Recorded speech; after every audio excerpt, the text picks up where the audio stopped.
Spit your lit. Spit your knowledge. What set you repping? Who you roll with? How'd you earn that tattoo? Tell me all the rules. Who's your big homie? Yeah. If you're claiming something, you don't have that knowledge, shit can go bad real quick.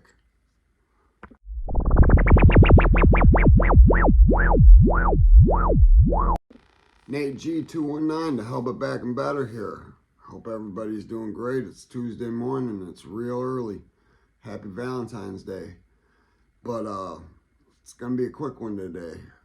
As you saw in the intro, I'm going to be talking about representing gangs, representing an organization, false representing an organization in Indiana prisons, especially up north. When you go down south, it's not as deeply rooted as it is here, but we're 15-20 minutes from Chicago. I've made it in 10 hammering it, so we've got Chicagoland rules when it comes to the gangs in the prisons in northwest and northern Indiana. I mean, there's only a few prisons up north in Indiana, and Chicagoland rules apply, and you better follow that structure, because in there's people from Chicago, there's people from Gary, there's people that follow real structure. Now, like I said, there's a lot of renegade gangbanging going on. That's these young ones that don't want to follow rules. But when these organizations were designed, they were designed for the community, to protect the community, to upbring, to bring better and good. And unfortunately, drug sales and things like that had to be part of it, because there weren't too many options back in the late 50s and the 60s when all these started. But 70 years later, 75 years later, here we are, and the original rules are still there, but the people that follow are few, so few left. Either dead or in jail, or they gave up the life because of the renegade gangbanging whenever they had quit. The renegade gangbanging means that you just don't follow rules, and yeah, you want to represent an organization, but not following those rules isn't what you do. You got to follow these rules. And if you don't, you're considered a renegade, especially if you're still representing that organization. And a lot of people will get X'd out, covered up, tagged out, whatever you want to call it, beat out. I mean, I've seen some very brutal beatings to not become, or not remain affiliated. Blood in, blood out, baby. That's how it goes.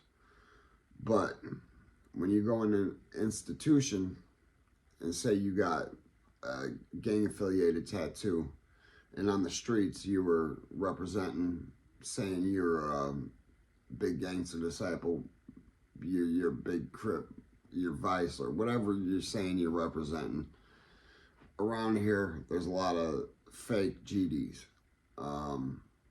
There's real ones, but there's a lot of fake ones. In my town, neighboring Gary,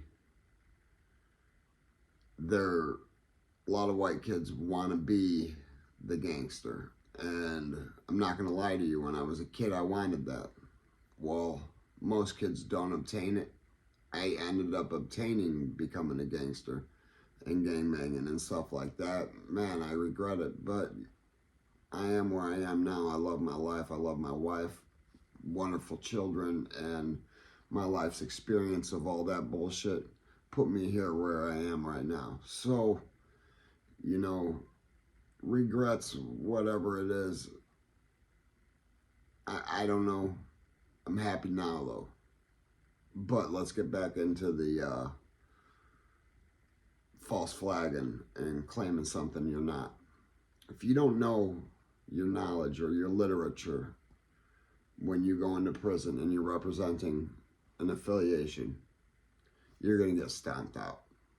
I've seen it numerous times. Over a handshake one time. White boy knew a handshake, which, you know, it's a pretty easy handshake to learn. As soon as he did the handshake, big homies really ran down on him. Who's your big homie?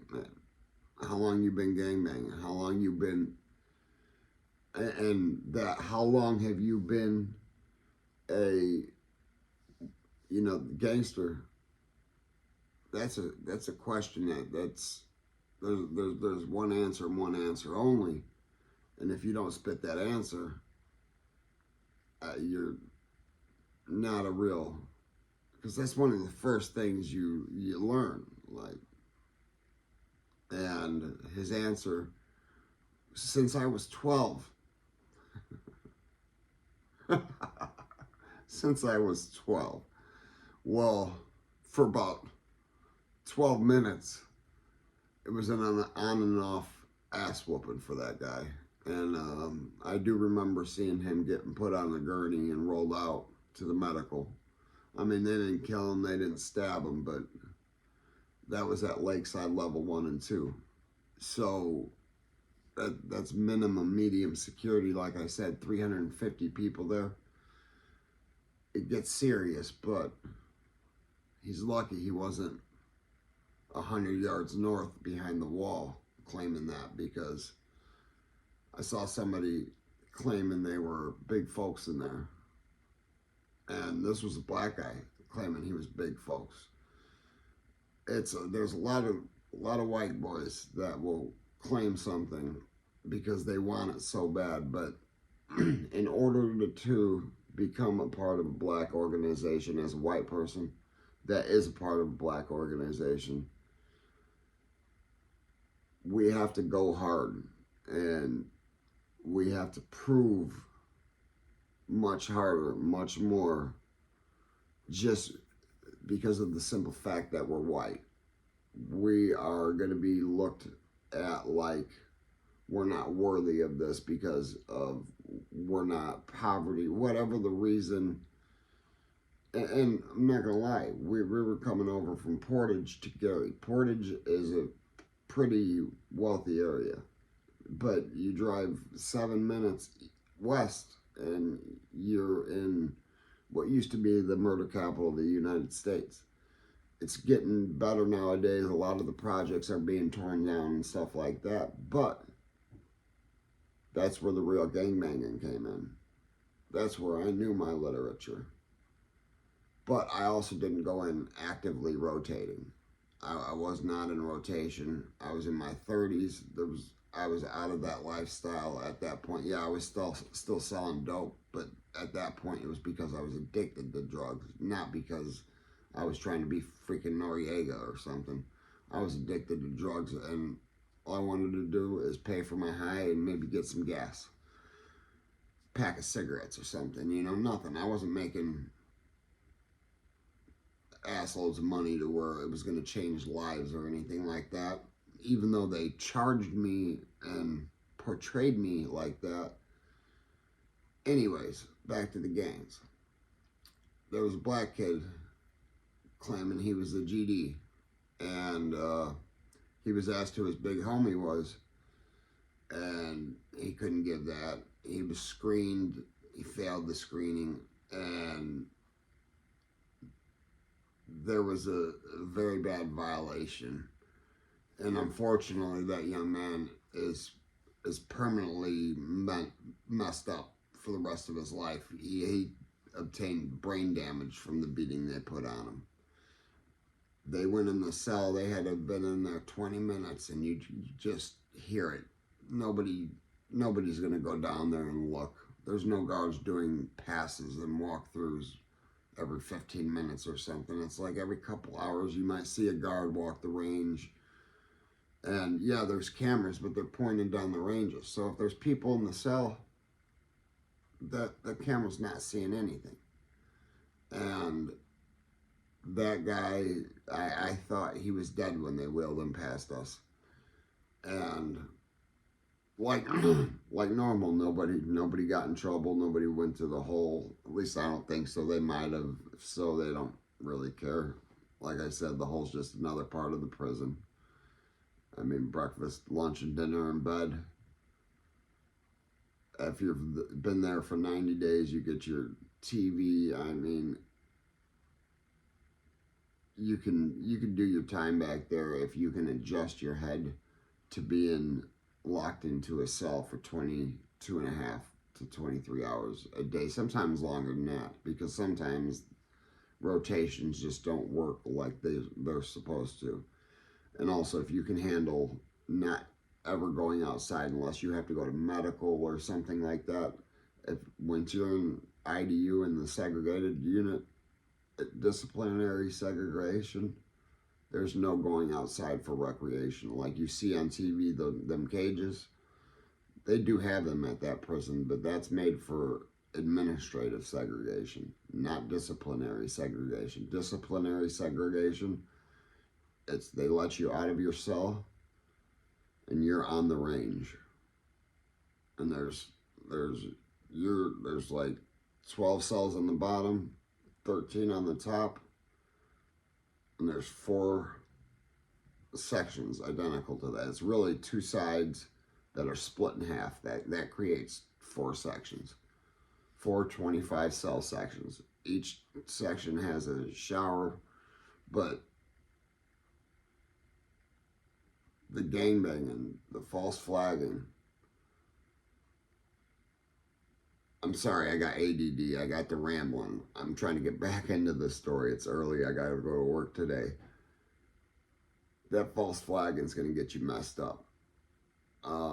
Like I said, because I was back there, I wasn't in rotation. There was no active gangbanging per se going on. There was, but there wasn't. And had I even been on rotation, there would have been absolutely nothing for me to do. They'd probably try to get me to be the sergeant of arms or something, which just means you hold all the weapons. You're an idiot. You get caught with all the weapons. It's different on the streets, and that's what they do, especially the white boys. A white boy that really wants to represent that gang, even though he's not real, and most of those guys know he's not really a validated member, but they're going to tell him he is, and they're going to give him this high rank of sergeant in arms. It sounds great, it sounds glorious, but like my video on Jesse Pitts, he was the sergeant in arms. He was Texas punk. He was Texas boyfriend, girlfriend. That's who the Crip sergeant in arms was in Indiana State Prison. Now, again, there was maybe a dozen Crips in that entire camp. That wasn't, or entire prison, and it's a big prison. 2,500, 3,000 people. You know, maybe a dozen Crips. So everybody knew who the sergeant in arms for them was, and everybody knew what he was about. So I'm not becoming no sergeant in arms. I'm going to become the guy that's just staying to myself because I only got a few months left. I don't need to get into this rotation. Yes, I have brothers, and if I see one of my brothers it's going bad, it's natural. I'm going to aid and assist. But I wasn't actively gangbanging.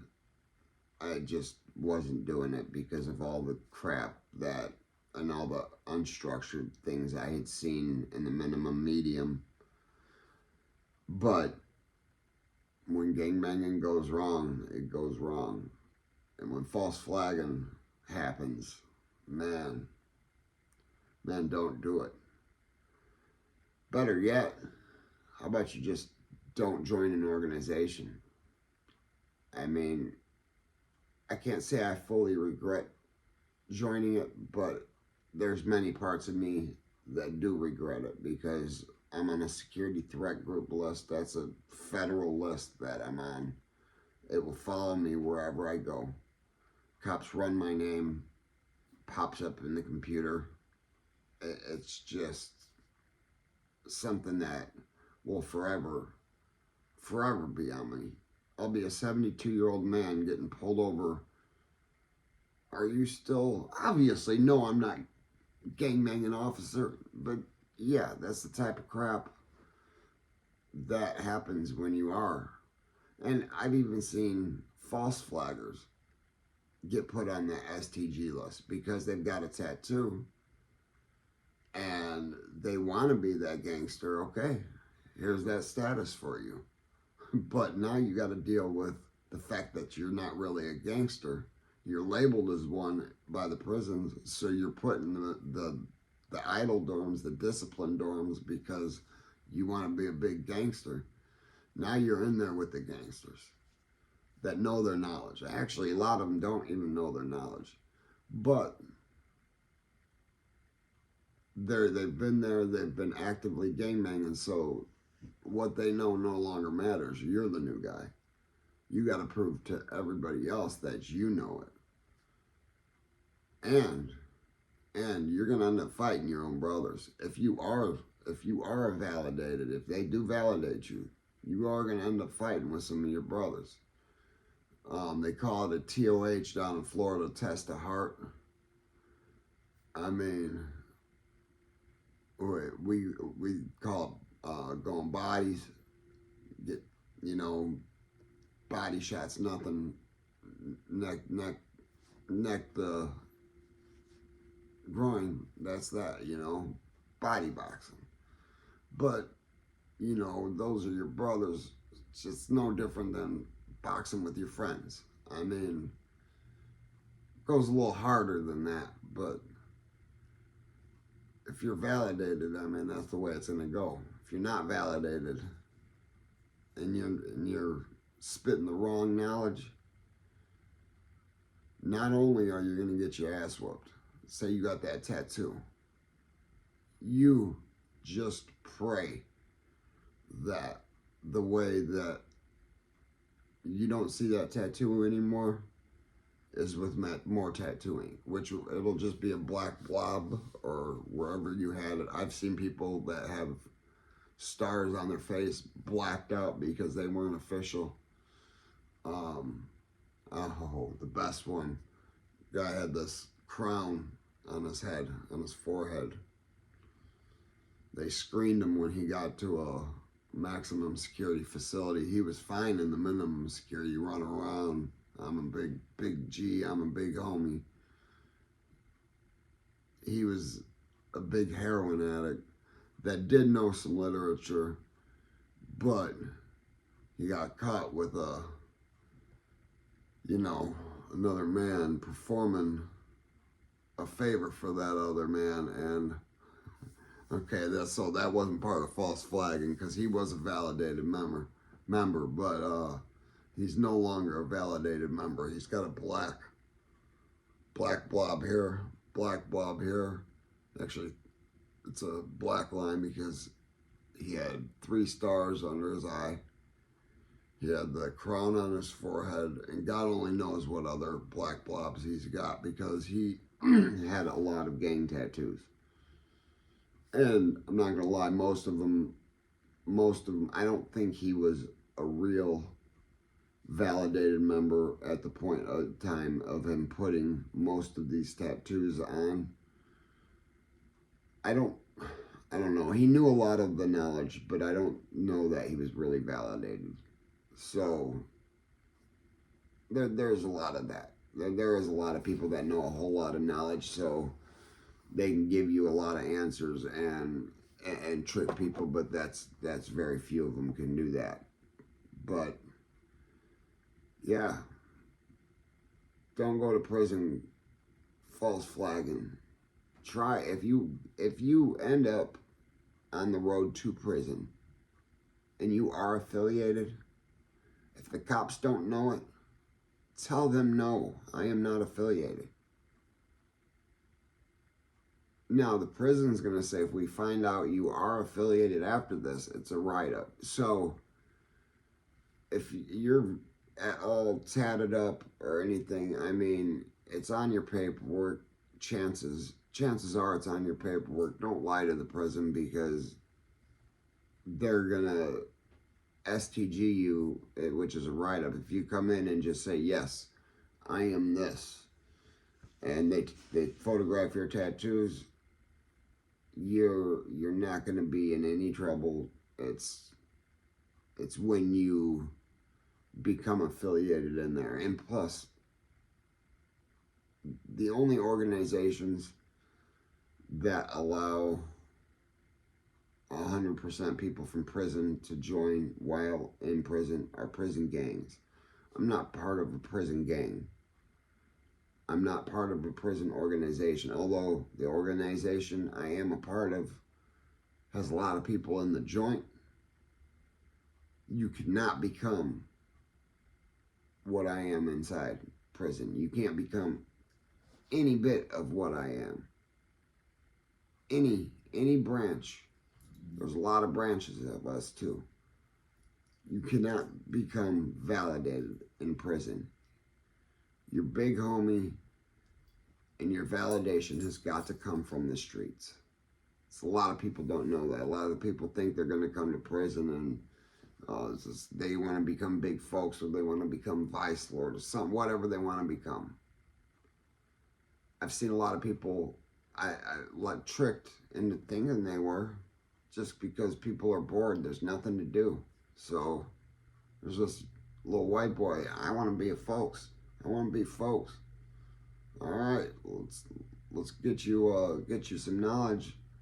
I mean, knowing some knowledge, it's you can pull up knowledge on the internet. So giving somebody some knowledge isn't necessarily a horrible thing to do. They'll teach them some shit. They'll beat him in, and they'll let him. He'll be claiming whatever he's claiming. But the reality is, the second he leaves there, or that specific facility, the second he leaves there, he's no longer honored amongst anybody. He's going to have to go through all that again. And when he comes home to the streets, he's no longer affiliated with that organization. He was affiliated with them in prison, and as a white boy,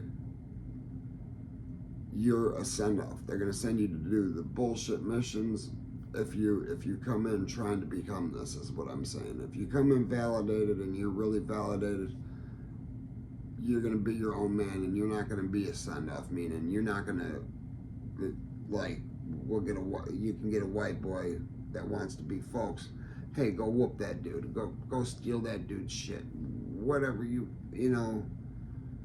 He's going to do it because he thinks he's going to become part of something he wants so bad. It's not worth it. It's not real either. So he's going to eventually get stomped out, or I mean he may not. Things could go, I don't know, but I've seen many just not work out well, especially once they leave that prison. I saw one come home, try to go to some homies, and he was not validated. They all laughed at him. And yeah, he's doing pretty good now, but I mean, he was heartbroken to find out that, he just got beat up because guys were bored.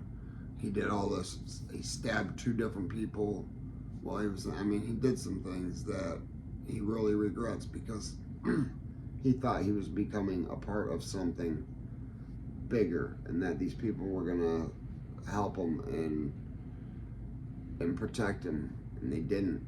Actually, one of the main guys that had sent him to do things, saying he was gonna be one of the guys, he robbed him, and the guy told him that he was holding knives. It's because he got caught with a phone, and he worked out a deal to keep the phone. He probably still has that phone. SB, I know, you know who you are, and I know you watch YouTube, so hopefully you see see this one, SB. I'm also going to tell you a story sometime about how I owed a debt, and I stood on not paying that debt because somebody disrespected. But that's going to come soon. You got to hit that like, hit that subscribe. Please get my subscribers up. Help me out. Anyways, you know it. If they ain't hating it, you ain't making it. That's another one out.